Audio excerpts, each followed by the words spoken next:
Tout le monde à Harmon, en Oklahoma, disait à Ruth Calloway de laisser tomber. La station-service avait 100 ans, était condamnée, programmée pour démolition dans 45 jours. Son mari Gene était mort, les dettes l'écrasaient. Un promoteur avait déjà rédigé un chèque, mais Gene savait quelque chose que personne d'autre ne savait. Il avait passé 20 ans à transformer cette station en ruine, en un coffre-fort, et avait laissé à Ruth la seule clé. Ce qu'elle trouva quand elle ouvrit cette porte rouillée de l'atelier de réparation n'était ni de la ferraille, ni du vieux bric-à-brac. C'était 20 ans de travail secret. C'était une fortune cachée à la vue de tous. Des histoires comme celle de Ruth nous rappellent que la vraie valeur se cache là où personne ne pense à regarder. Si vous aimez les découvertes émouvantes et les histoires de gens qui refuse de baisser les bras quand la vie ferme toutes les portes, abonnez-vous à cette chaîne pour ne manquer aucun chapitre. Appuyez sur le bouton j'aime pour aider cette histoire à atteindre quelqu'un qui en a besoin aujourd'hui, parce que ce que Ruth Calloway a trouvé à l'intérieur de cette station-service condamnée prouvera que certains hommes bâtissent des cathédrales dans des endroits que le monde entier considère comme sans valeur. Ruth Calloway se tenait dans la cuisine de la petite ferme de l'Oklahoma qu'elle avait partagée avec Gene pendant 38 ans, relisant l'avis de démolition du comté de Harmon pour la 3e fois. Les mots n'avaient pas changé. Ordre de démolition, structure condamnée,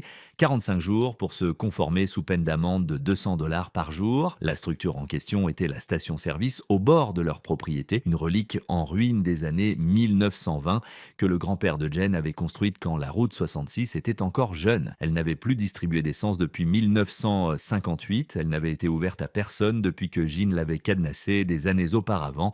Et maintenant, le comté voulait la démolir. Elle posa la vie à côté de la pile de papier qu'elle ne pouvait pas affronter, des factures médicales, des avis d'impôts fonciers, une deuxième hypothèque montrant $95 000 encore dus. La SLA de Gene avait été lente et impitoyable, 3 ans de traitement et de soins permanents qui avaient dévoré leurs économies, leur retraite. Tout. Gene était mort il y a 14 mois. Ruth lui tenait la main quand c'était arrivé. Sa poigne, autrefois assez forte pour arracher des moteurs de camion, était devenue si faible qu'elle sentait à peine ses doigts contre les siens. Mais elle sentit le moment où ils devinrent immobiles. Elle avait 62 ans, veuve sans enfant, sans famille proche et une dette qui grandissait chaque mois tandis que son chèque de sécurité sociale restait le même. Elle regarda par la fenêtre en direction de la station à 200 mètres. Le toit s'affaissait, l'enseigne Sinclair avait pâli jusqu'à un vert fantôme. Les mauvaises herbes fendèrent le béton, 2 portes d'atelier condamnées par des planches, la 3e pendant de travers sur des gonds rouillés. Gene ne l'avait jamais laissé entrer, pas une seule fois, trop dangereux, disait-il toujours, des produits chimiques du temps de grand-père. Elle n'avait jamais posé de questions. 2 semaines après la lettre de démolition, Wade Briscoe se gara dans son allée, dans un pick-up noir avec des plaques de concessionnaire. Wade avait 50 ans, le cou épais, avec l'assurance d'un homme qui s'était enrichi en achetant des propriétés rurales pour une bouchée de pain et en les revendant à des promoteurs de Tulsa. Il avait racheté 3 fermes dans le comté, rien que l'année dernière. Madame Calloway, dit-il en descendant avec un sourire qui montrait trop de dents. Je sais que vous avez reçu cet avis de démolition. C'est un souci dont vous n'avez pas besoin. Je suis là pour vous en débarrasser. Il sortit un chèque de la poche de sa chemise, déjà rempli. 12 000 pour le terrain de la station. C'est généreux pour un terrain condamné. Ruth regarda le chèque. Elle regarda Wade. Ses bottes étaient neuves. Sa montre était lourde et dorée. Tout chez lui respirait l'argent et la façon dont il tenait ce chèque disait qu'il s'attendait à ce qu'elle le saisisse. La station n'est pas à vendre, dit-elle. Wade rangea le chèque avec un haussement d'épaule qui disait qu'il reviendrait. Les hommes comme Wade revenaient toujours. Ils attendaient que le désespoir fasse la négociation à leur place. Après que son camion eut disparu au bout de la route, Ruth monta à l'étage jusqu'à la table de chevet de Gene. Elle l'évitait depuis des mois. Chaque fois qu'elle ouvrait le tiroir, elle sentait son odeur, Old Spice et huile de moteur et le léger parfum médicinal de ces dernières semaines. Aujourd'hui, elle se força, des lunettes de lecture, sa Bible, un marque-page au psaume, une montre à gousset de son père, et tout au fond, poussée derrière tout le reste, une boîte en métal qu'elle n'avait jamais vue. Elle était petite, peut-être 15 cm sur 10, fermée par une petite clé déjà dans la serrure. Ruth la tourna. À l'intérieur, sur un carré de tissu d'atelier bleu, reposait une vieille clé en laiton. À côté, un plan dessiné à la main sur du papier quadrillé montrant l'intérieur de la station-service, des pièces dont elle ignorait l'existence, des murs qu'elle n'avait jamais vus derrière, et pliée sous le plan, une feuille de papier couverte de l'écriture de Gene, la même écriture qui avait signé leur certificat de mariage, qui avait écrit ses cartes d'anniversaire pendant 38 ans. Ruthie, si tu lis ceci, je suis parti, je suis désolé de ne pas avoir pu vaincre cette maladie et je suis désolé de t'avoir laissé avec les factures et les soucis, mais je ne t'ai pas laissé avec rien. La clé ouvre l'atelier principal de la station, le plan te montre où chercher. Ne dis à personne ce que tu trouves tant que tu ne sais pas ce que ça vaut. Ne laisse personne te mettre la pression et ne le vends pas pour moins que ce que ça mérite. J'ai passé 20 ans là-dessus, chaque heure était pour toi, je t'aime plus que je n'ai jamais su le dire. Jean, Ruth relut le mot 3 fois, les mains tremblantes,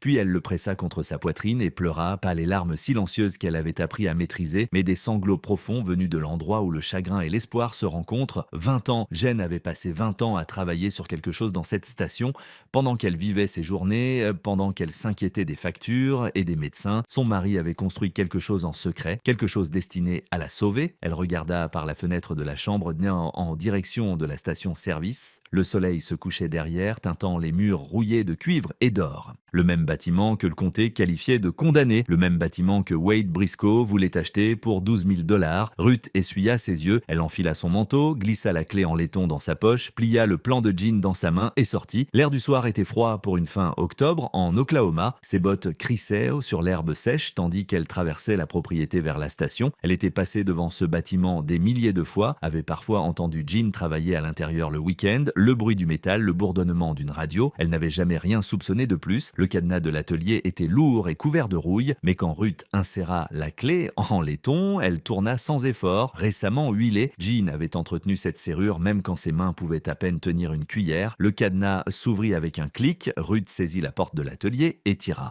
Elle résista, puis céda avec un gémissement de métal contre métal. L'obscurité se déversa, portant l'odeur d'huile et de temps. Elle entra, la lampe torche de son téléphone perça l'obscurité, éclairant de la poussière qui tourbillonnait comme quelque chose de vivant. Les premières choses qu'elle vit furent des formes le long des murs, de vieilles pompes à essence, deux hautes et surmontées de verre avec des compteurs visibles qui affichaient les gallons en chiffres peints à la main. Elles étaient magnifiques.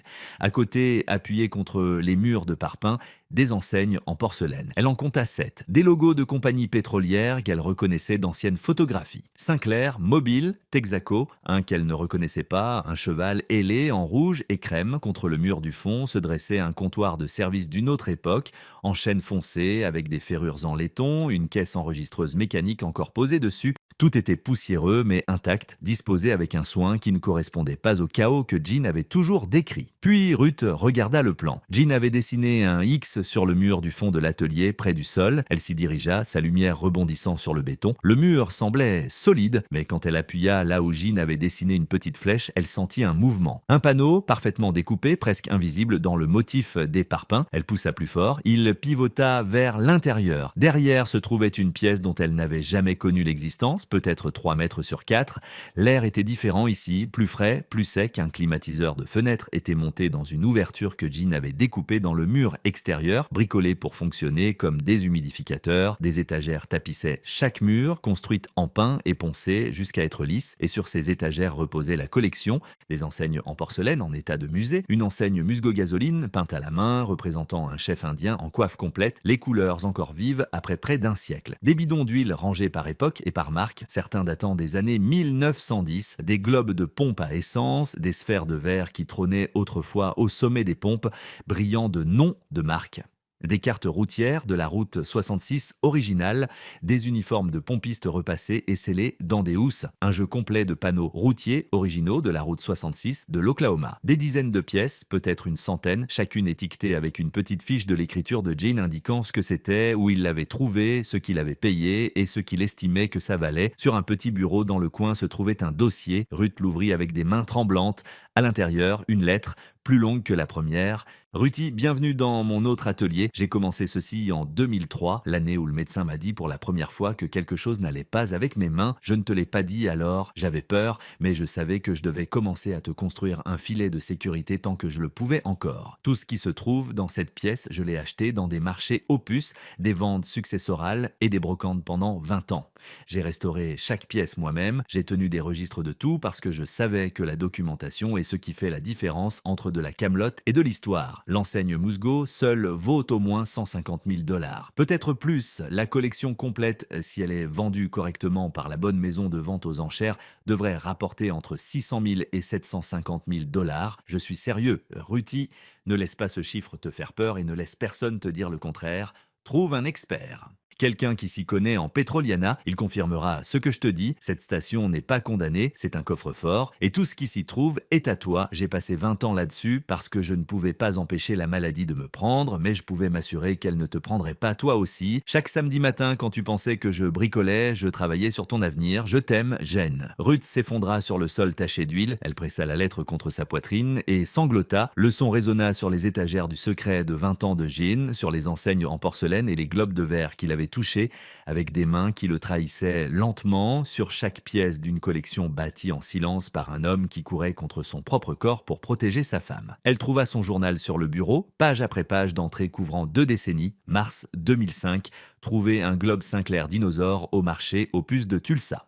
Payé 400$, vaut au moins 3000$ restaurés. Ruth pense que j'achète des pièces de tracteur. Novembre 2011, l'enseigne Musgo, vente successorale à Joplin. La famille n'avait aucune idée de ce qu'elle possédait. Payé 2200$, mes mains tremblaient et pas à cause de la maladie. C'est la pièce maîtresse. Septembre 2019, les mains vont mal. Dur d'écrire, mais le catalogage est presque terminé. Chaque pièce documentée. Ruth aura tout ce dont elle a besoin. Il le faut. Le lendemain matin, Ruth appela la seule antiquaire qu'elle connaissait en ville, une femme nommée Caroline qui tenait une boutique sur la rue principale. Elle ne lui dit pas ce qu'elle avait trouvé. Elle posa juste une question. Connaissez-vous quelqu'un qui expertise les objets de stations-service anciennes? Caroline lui donna un nom, Tom Fielding, conservateur de musée à la retraite d'Oklahoma City, l'un des meilleurs experts en Petroliana de la région. Tom arriva 2 jours plus tard. La soixantaine, calme, avec des mains soigneuses et des lunettes de lecture accrochées via une chaîne. Ruth le conduisit à la station sans expliquer ce qu'il y avait à l'intérieur. Quand elle ouvrit la pièce cachée et que sa lampe torche éclaira l'enseigne Musgo, Tom cessa de respirer pendant 3 bonnes secondes. Il passa 4 heures à examiner chaque pièce. Il manipula l'enseigne Musgo avec des gants de coton blanc, la tournant lentement, vérifiant les réparations ou les marques de reproduction. Quand il la reposa, ses mains tremblaient. « Madame Calloway, dit-il, comprenez-vous ce que votre mari a construit ici? C'est l'une des collections privées de Petroliana les plus complètes que j'ai jamais vues. La documentation seule est extraordinaire. Son estimation préliminaire, entre 600 000 et 750 000$, avec plusieurs pièces individuelles valant 6 chiffres. Ruth dut s'asseoir. 3 jours plus tard, Wade Briscoe revint. Cette fois, un homme en costume gris l'accompagnait. Richard Keller, dit Wade, il collectionne les objets américains anciens. Il a entendu dire que vous aviez peut-être de vieux objets de station-service. Richard parcourut la collection avec une expression d'indifférence étudiée. Des pièces intéressantes, dit-il, surtout des reproductions cependant. Je pourrais offrir 40 000$ pour le lot, pour vous éviter les tracas avant la démolition. Ruth regarda Wade, elle regarda Richard, elle vit le même calcul qu'elle avait vu dans les yeux de Wade la première fois qu'il s'était tenu dans son allée avec un chèque pré-rempli. La collection a été expertisée professionnellement, dit Ruth. Sa voix était ferme, vous savez exactement ce qu'elle vaut, vous devez tous les deux partir, le sourire de Wade disparut. Il vous reste 38 jours, Madame Calloway, quand cette station sera démolie, tout ce qui est à l'intérieur partira avec. Réfléchissez-y. Après leur départ, Ruth appela Tom Fielding.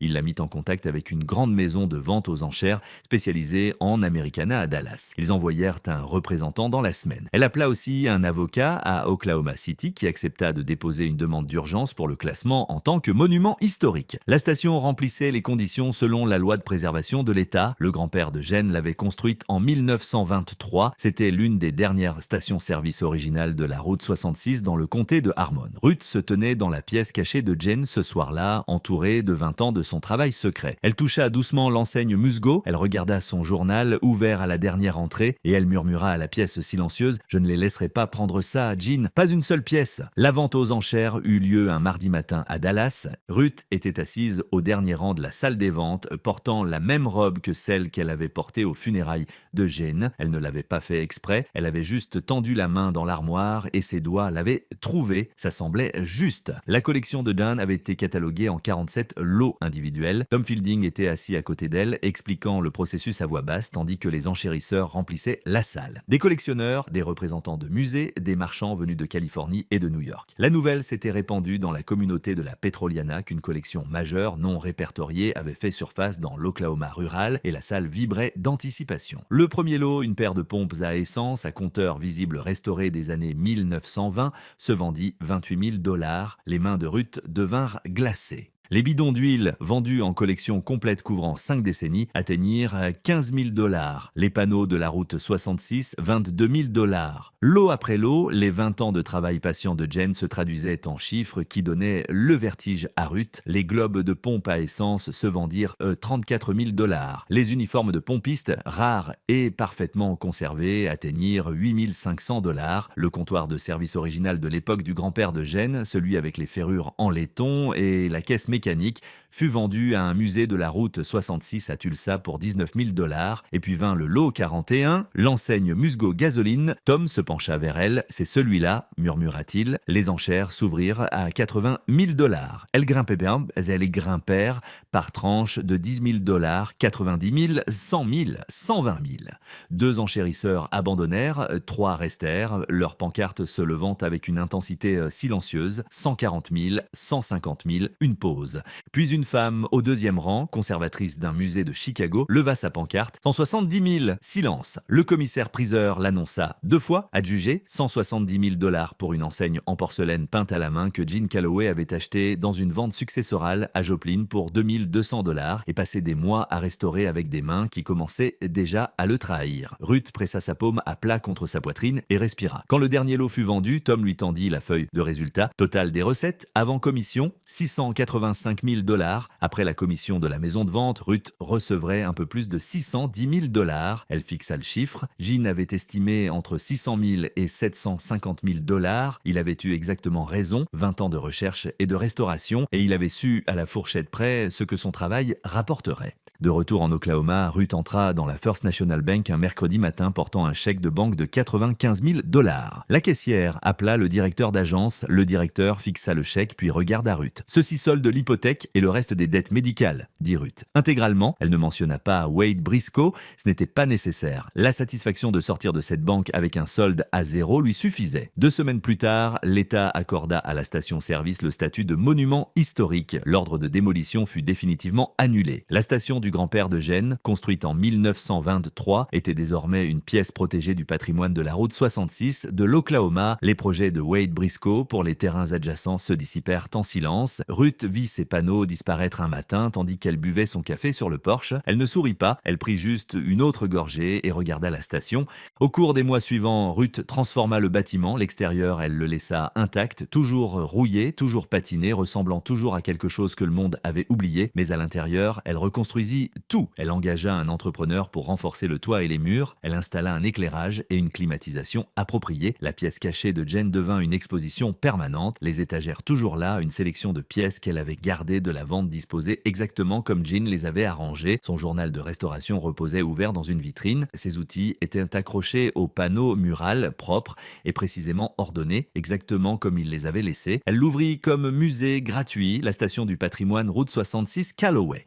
L'histoire du grand-père de Jean sur un mur, l'histoire de la restauration de Jean sur un autre. Une photo de Jen debout dans la pièce cachée, prise par lui-même avec un retardateur, le visage fier et amaigri, ses mains posées sur l'enseigne Musgo pour laquelle il avait déjà sacrifié sa santé. Ruth utilisa 50 000 $ de la vente pour créer un petit fonds d'aide aux familles rurales confrontées à l'acquisition prédatrice de terres. Elle l'appela le fonds Jean Calloway pour l'équité. La première année, il aida 7 familles du comté de Harmon à conserver leur propriété. Et au fond de la station, dans l'espace où l'établi de Jen se trouvait autrefois, Ruth installa un chevalet. Elle avait toujours voulu peindre, Jen le savait, il l'avait écrit dans une des lettres qu'elle trouva plus tard, glissée dans le journal. « Tu dessinais toujours quand tu croyais que je ne regardais pas. Tes mains sont plus sûres que les miennes ne l'ont jamais été. Fais quelque chose de beau, Ruthie, c'est tout ce que je veux pour toi maintenant. » Elle peignit la station en premier, aquarelle sur papier épais. L'extérieur délabré sous un coucher de soleil de l'Oklahoma, rouille et or, le genre de bâtiment devant lequel on passerait sans un second regard. Elle l'accrocha au mur à côté de la photo de Jean. Par un matin chaud d'avril, Ruth se tenait dans l'embrasure de la porte de la station tandis qu'un car scolaire se garait sur le parking. Des élèves de CE2 de l'école primaire de la ville, en sortie scolaire, ils se déversèrent dehors, bruyants et curieux, montrant du doigt les vieilles pompes à essence, collant leur visage contre les vitrines. Leur institutrice les rassembla dans la pièce cachée de Jean et Ruth leur raconta l'histoire d'un homme qui avait passé 20 ans à travailler en secret pour protéger quelqu'un qu'il aimait. Une fille leva la main. « Il savait que vous le trouveriez ?» Ruth sourit. « Il s'en est assuré.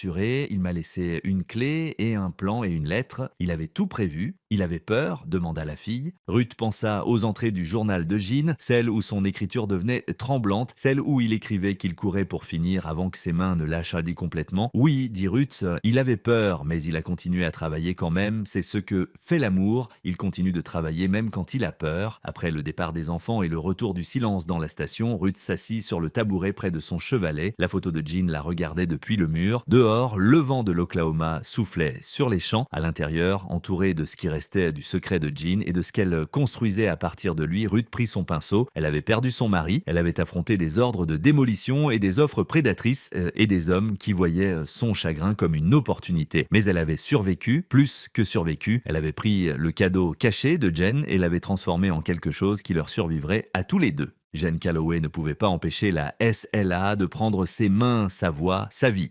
Mais il pouvait passer 20 ans dans une station-service condamnée, bâtissant une fortune à partir de choses oubliées, documentant chaque pièce avec des mains qui tremblaient un peu plus chaque année, courant contre une maladie qui gagnait lentement. Il l'a fait parce que l'amour ne calcule pas les probabilités, il travaille, c'est tout, silencieusement, secrètement, aussi longtemps qu'il le peut. Ruth et Jean nous enseignent quelque chose d'important. Ils nous enseignent que les choses les plus précieuses sont souvent cachées dans les endroits que tout le monde a abandonnés, une station-service condamnée, un hangar rouillé, un mariage qui, vu de l'extérieur, semblait n'avoir plus rien. Il nous enseigne que le vrai amour ne s'annonce pas, il se construit en silence, planifie en secret et apparaît exactement quand on en a le plus besoin. Et il nous enseigne que le deuil n'est pas la fin d'une histoire, c'est le moment où l'on découvre ce que quelqu'un a laissé derrière lui pour nous. Si cette histoire vous a touché, abonnez-vous à cette chaîne et activez les notifications. Nous partageons chaque semaine des histoires d'amour qui survivent à tout, de gens qui refusent d'abandonner, des choses extraordinaires cachées dans des vies ordinaires.